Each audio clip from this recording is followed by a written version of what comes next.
Bon, on commence très bien l'année, des extraterrestres géants auraient semé la panique à Miami le 1er janvier dans la nuit. Vous avez peut-être vu passer cette information parce qu'elle a fait le tour du web anglophone et francophone, jusque dans la presse traditionnelle, et l'histoire a été tellement partagée, notamment sur TikTok ou sur X, que l'information est indéniable. Il s'est bien passé quelque chose ce soir-là, mais quoi ? Bonjour, je suis Sylar, je m'intéresse aux faits étranges et aux histoires extraordinaires depuis tout petit, j'aime vous les raconter, notamment sur cette chaîne, en essayant de les comprendre. La nuit du 1er janvier 2024, des dizaines de policiers foncent à toute allure vers le Bayside Marketplace à Miami, c'est un centre commercial. Et effectivement, les images qui circulent sont véritablement impressionnantes.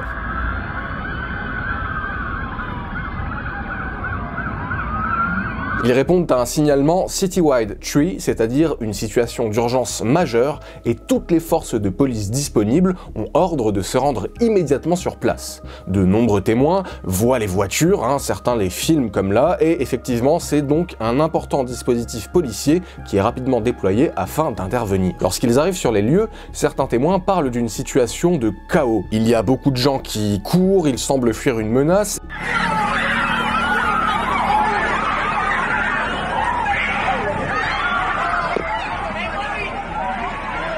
Et par la suite, après l'intervention de la police, l'incident se clôt, mais ce n'est que le début de cette affaire. Parce que sur ces trois moments clés, le convoi policier, la panique des gens et la fin de l'affaire, deux versions très différentes vont se raconter.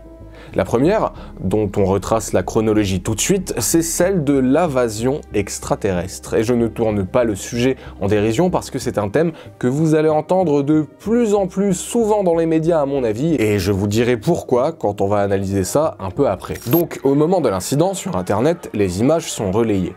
La majorité des gens s'étonnent de l'important dispositif mis en place. C'est vraiment du jamais vu pour beaucoup d'habitants là-bas. La police intervient, la zone est bouclée, donc on a peu d'informations parce que pas grand chose ne filtre, et en attendant des communiqués officiels par la presse ou bien la police sur l'incident, des rumeurs apparaissent. Sur internet, l'information circule très vite, même immédiatement, tout simplement parce qu'elle ne passe par aucune bulle de filtre ou bien de vérification nécessairement. J'entends par là que si je voulais, je pourrais vous raconter à peu près n'importe quel récit, réel ou non, et ça n'empêchera pas l'information de circuler immédiatement, pour le meilleur ou pour le pire.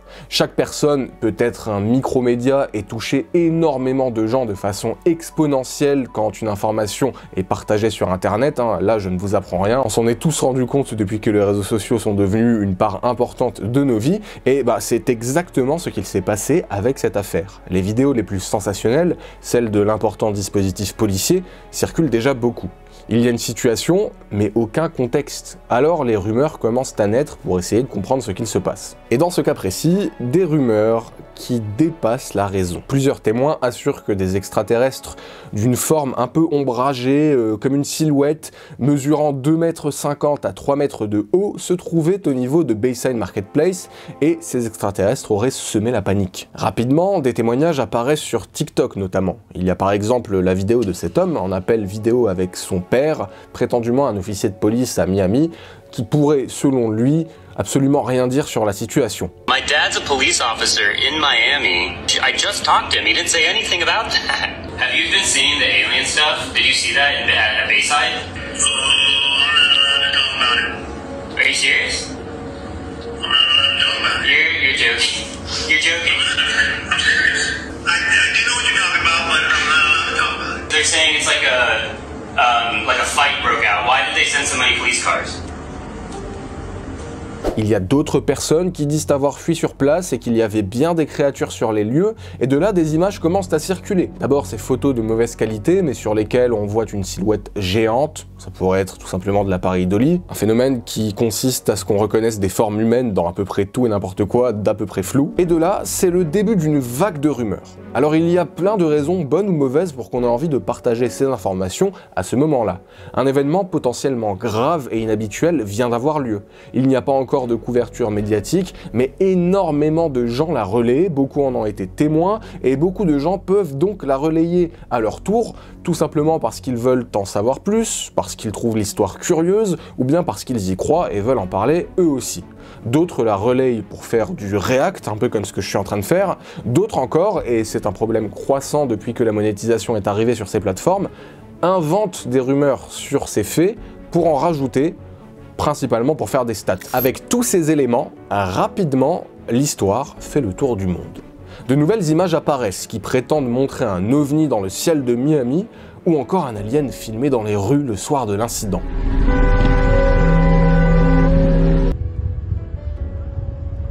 Look at it, boy.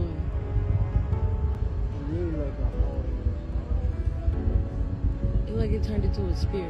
Sur ces cas, je vais pas faire durer le suspense, un compte X que je suis, spécialisé dans l'identification d'images liées à l'ufologie, corrige rapidement la source des images. Cet ovni est un satellite SpaceX, le Falcon Heavy Jupiter 3 EchoStar 24, lancé le 29 juillet 2023. La créature, elle, vient déjà d'une autre affaire qui avance qu'elle aurait été filmée au Brésil, et en réalité, c'est une création de l'artiste en effets spéciaux Shortest Blockbusters qui fait de la métafiction, c'est-à-dire qu'il diffuse ses créations de fiction sur internet sans indiquer que ça en est justement. Et là vous voyez donc que beaucoup de gens font circuler volontairement de fausses informations pour surfer sur l'incident. Mais que s'est-il réellement passé ce soir-là à Miami ? Ces images, encore une fois, sont vraies. Cet important dispositif policier intervenait pour un signalement Citywide Tree, un code qui indique la mobilisation de toutes les forces de police disponibles en ville parce qu'ils craignent surtout un tireur actif. Autrement dit, quelqu'un qui tire dans la foule. Compte tenu de la date, en plus, on est le 1er janvier, et de la problématique des tireurs aux États-Unis, qui est très traumatisante et qui est très sérieuse pour eux, c'est tout de suite moins étonnant qu'autant de forces soient mobilisées pour intervenir rapidement. Et d'ailleurs, pourquoi autant de policiers? Eh bien parce que beaucoup de témoins sur place mentionnent une situation chaotique, avec des bagarres et des gens qui tireraient des feux d'artifice et lanceraient des pétards dans la foule. Un feu d'artifice peut être confondu avec des coups de feu. On a déjà eu ces situations en France qui ont provoqué des mouvements de foule, notamment à cause de pétards lâchés dans une foule par exemple. Et à Miami, en arrivant sur place, les policiers font face à une 50aine d'individus qui ont effectivement effrayé la foule en s'amusant avec des pétards et des feux d'artifice et qui refusaient de quitter les lieux avant leur intervention. L'histoire est allée si loin que la police de Miami a fait un démenti officiel des rumeurs en vidéo. What happened was there was about 50 or more juveniles that were shooting fireworks at people. There was also some looting going on, so officers that were on that scene were having a little bit of trouble containing it, so they called what is called a citywide 3, which every officer in the city responded. That's why you saw so much police presence for that call to contain that crowd. Now, there is now video going viral of 8 to 10 foot aliens walking around Bayside. It's actually just a person walking with a shadow. So I can confirm to you all here today right now that there are no aliens in Miami, in Bayside Marketplace at the moment. En plus de tout ça, parmi les rumeurs les plus tenaces qui circulent, il y a eu des rumeurs de courant coupé à Miami.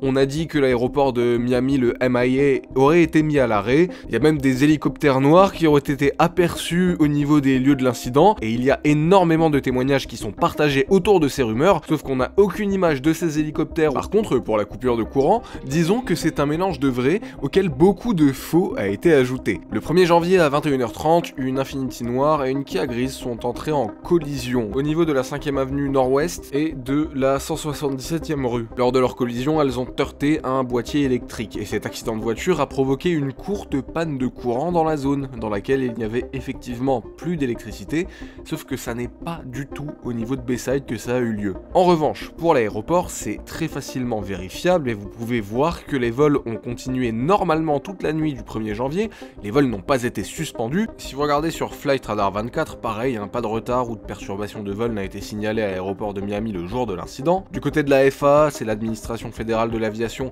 il n'y a eu aucune restriction de vol temporaire pour la zone en question qui n'a été émise. D'autant plus que si ça avait été le cas, je suis allé voir l'activité quotidienne de l'aéroport de Miami, c'est plus de 100 000 passagers par jour et 1000 vols par jour, donc ça aurait fait le tour des médias, tout simplement parce qu'à ce moment-là, il y aurait eu des milliers de personnes qui en auraient parlé, parce qu'il y aurait eu des milliers de passagers en colère de nuit qui auraient communiqué sur les réseaux sociaux. Sauf qu'ils ne l'ont pas fait parce que les vols ont continué normalement. D'ailleurs, on a aussi des vidéos des bagarres qui ont eu lieu sur place assez violentes et qui ont justifié l'intervention de la police. 4 de la 50aine de personnes sur place ont été arrêtées. J'ai flouté les vidéos parce que ce sont des gens qui se font taper dessus, mais les sources sont dans la description de ma vidéo si vous voulez vérifier l'authenticité des images par vous-même. Pour les gens qui ont affirmé avoir vu ces extraterrestres, certains ont avoué avoir fait ça pour troller. Yeah, homies, I was trolling. I ain't never even I ain't never even been to Miami. Vous pouvez également retrouver l'essentiel de ces informations en post épinglé Reddit par l'utilisateur Imperial Holo Reports avec toutes les sources associées. Franchement, en dehors de cette information insolite, imaginez tout cet engouement, toute cette panique, même toutes ces rumeurs pour n'importe quel autre sujet d'actualité potentiellement grave.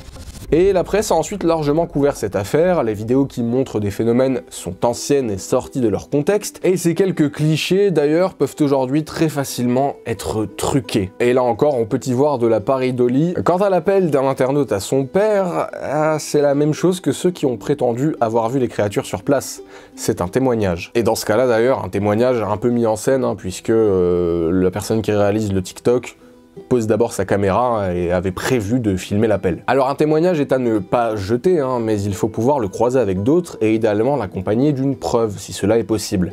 Je rappelle que sur ce genre de cas, extraordinaire, qu'on a du mal à croire, la charge de la preuve revient à celui qui avance une information extraordinaire. Parce que rien ne prouve que l'appel n'est pas une mise en scène, tout simplement, d'autant que c'est fréquent sur TikTok de faire de la métafiction. Mais là, si vous me demandez de prouver que, justement, c'est une mise en scène, cet appel, eh bien, je ne peux pas, de manière irréfutable. Mais c'est exactement comme si je vous disais que j'étais capable de déplacer des objets par la pensée et d'arrêter le temps. Alors je sais qu'avec ma dégaine de magicien, certains pourraient le croire, mais vous voyez, vous ne pouvez pas prouver que j'ai tort. Vous voyez bien le problème de la charge de la preuve, ce serait à moi de prouver que j'ai des super pouvoirs, sinon le débat est impossible dès le départ. C'était un incident qui a nécessité une intervention policière massive et le fait de ne pas savoir immédiatement la raison a donné plus d'impact aux rumeurs. Et ça, c'est la loi de Brandolini. Il est beaucoup plus facile de faire naître une rumeur et la rendre virale que de l'expliquer en séparant le vrai du faux, tout simplement parce que le premier point demande moins d'efforts et de temps que le second.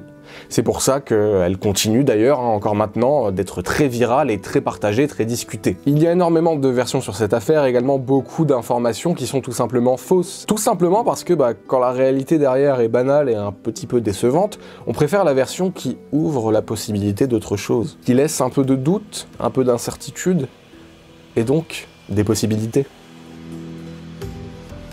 Cette affaire est pour moi un exemple frappant de la rapidité avec laquelle une fausse information peut se répandre, mais surtout, et là je vous emmène sur un sujet peu traité dans les médias par rapport à ce cas, mais qui est selon moi purement dans l'air du temps, ça reflète justement le contexte sociétal, notamment aux États-Unis autour de toutes ces questions, mais bientôt aussi chez nous, à propos de ce qu'on appelle généralement le phénomène OVNI.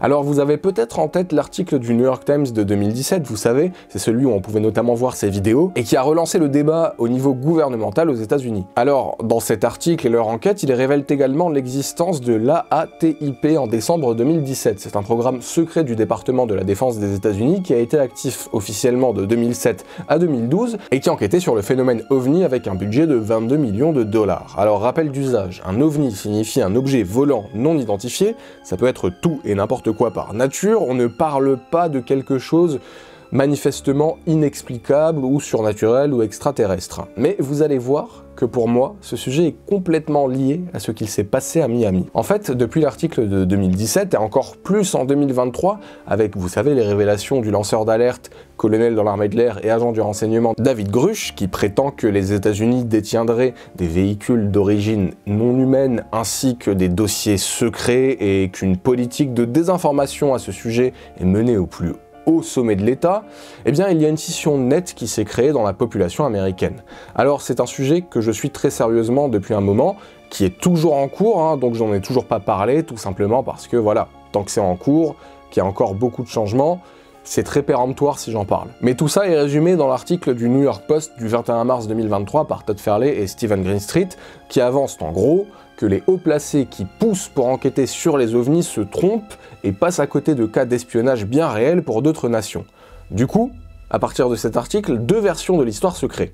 L'intérêt pour l'ufologie touche des gens très haut placés du gouvernement américain qui entreprennent des initiatives d'enquête et débat public qui coûtent très cher. Une partie la critique et dit que c'est de l'argent gâché et un détournement d'attention qui met en péril la sécurité nationale des États-Unis, et l'autre dit que c'est un combat essentiel, et les raisons pour lesquelles c'est essentiel divergent. Il y a ceux qui pensent que les ovnis cachent autre chose que de simples erreurs d'interprétation ou d'identification, ceux qui pensent que mener ces enquêtes permettrait de meilleur moyen d'identification d'un objet aérien, quelle qu'en soit sa nature, et ceux qui pensent que le gouvernement mène une politique de secret et désinforme volontairement le moindre incident qui implique un ovni, quelle qu'en soit sa nature. Ceux aussi qui prétendent que le gouvernement aurait carrément récupéré des véhicules d'origine non humaine, sous-entendu potentiellement extraterrestres, et comme vous pouvez le constater, cet incident à Miami tombe exactement dans ces derniers cas de figure. Le gros des rumeurs dit qu'il y a eu des observations d'ovnis, potentiellement des extraterrestres en liberté, et que le gouvernement, les autorités essaient d'étouffer l'affaire. Donc il est essentiel selon moi de toujours essayer d'aller plus loin sur ce genre de cas, de comprendre d'où ça part, pourquoi ça captive autant les gens, et pourquoi c'est autant relayé alors que le sujet paraît grotesque dans notre vie et nos préoccupations de tous les jours. L'époque change. Les rumeurs vont continuer, les cas étranges vont continuer, surtout maintenant qu'il est plus que jamais facile de créer de fausses images, de fausses vidéos et construire un récit crédible autour. Un témoignage, ça peut directement nous parler, ça peut plus facilement nous convaincre même des fois que des vidéos. Et ça c'est normal, hein, ça veut pas dire que quelqu'un est plus influençable ou moins qu'un autre. C'est juste purement humain, ça arrive à tout le monde, ça m'est déjà arrivé. Je voulais traiter de ce cas parce que j'aime vous raconter ces histoires extraordinaires et que ce cas illustre parfaitement pourquoi des gens s'écharpent et ont plusieurs conclusions autour. Si le sujet des cas curieux, intéressants, sérieux autour de l'ufologie vous intéresse, j'y ai dédié quelques vidéos, j'y vais de manière très prudente parce que ça prend du temps d'enquêter sur ces dossiers. J'y ai notamment consacré 2 vidéos récentes autour de l'ufologie brésilienne. Et d'ailleurs, ce samedi, pour ceux qui me suivent en direct, je partagerai la dernière partie de cette mini-série autour de l'ufologie brésilienne. Dites-moi ce que vous pensez de ces vidéos actuelles, est-ce que vous l'avez trouvé intéressante? J'essaye d'apporter voilà, un plus-value qui va au-delà de juste couvrir la thématique, étant donné que ce sont des sujets que je travaille un peu de fond, j'essaye d'y mettre un peu du mien et de vous informer tout en vous divertissant. N'hésitez pas à réagir, à me dire ce que vous en pensez en commentaire. Sincère merci à tous les soutiens de la chaîne, vous, spectateurs, abonnés, membres, vous la faites vivre toutes et tous. Il ne me reste plus qu'à vous dire rendez-vous à la prochaine vidéo et vous souhaiter une excellente fin de journée ou de soirée. Au revoir.